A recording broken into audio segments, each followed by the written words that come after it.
We will now work on methodologies to improve our abilities to visualize music theory on the fretboard.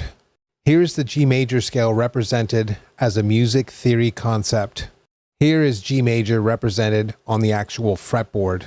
Each of these positions represents a region that corresponds to the various guitar systems.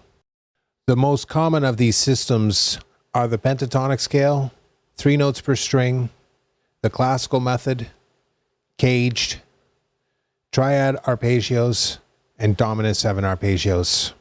Let's start by zooming into the Ionian position of the diatonic major scale. This scale degree represents an area on the neck we call Ionian. This is important because it denotes the beginning of the diatonic cycle. Once we start filling in the blanks by using the various systems to populate the position, we get a plethora of options at our disposal. The process is repeated for the next position, Dorian, and we just keep going until each system covers the entire fretboard in 1 octave horizontally.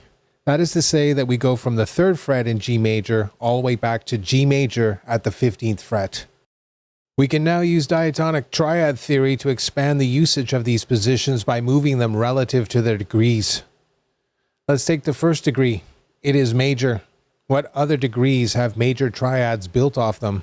That would be 4 and 5, or the Lydian and Mixolydian modes. Knowing this, we can now move the entire diatonic scale starting position from the 1st degree to now start on the 4th or 5th degree, adding a whole new dimension to our playing.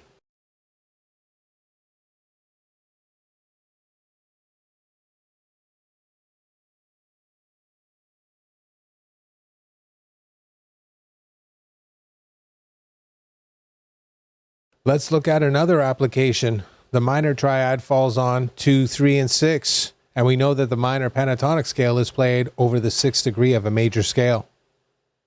Why not move it to either 2 or 3 and then start the sequence again?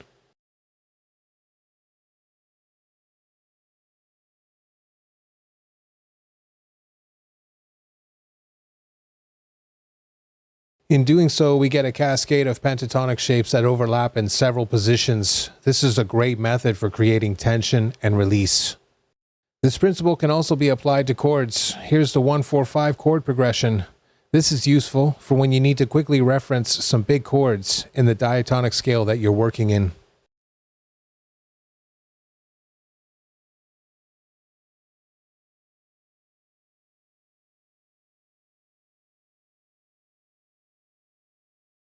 Check out the interesting inversion with the 2-5-1, another excellent shortcut that can be applied on all strings to get playing these chord progressions.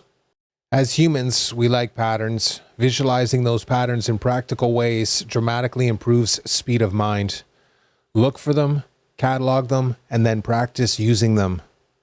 Next, we'll factor in music math. We'll see you in the next one.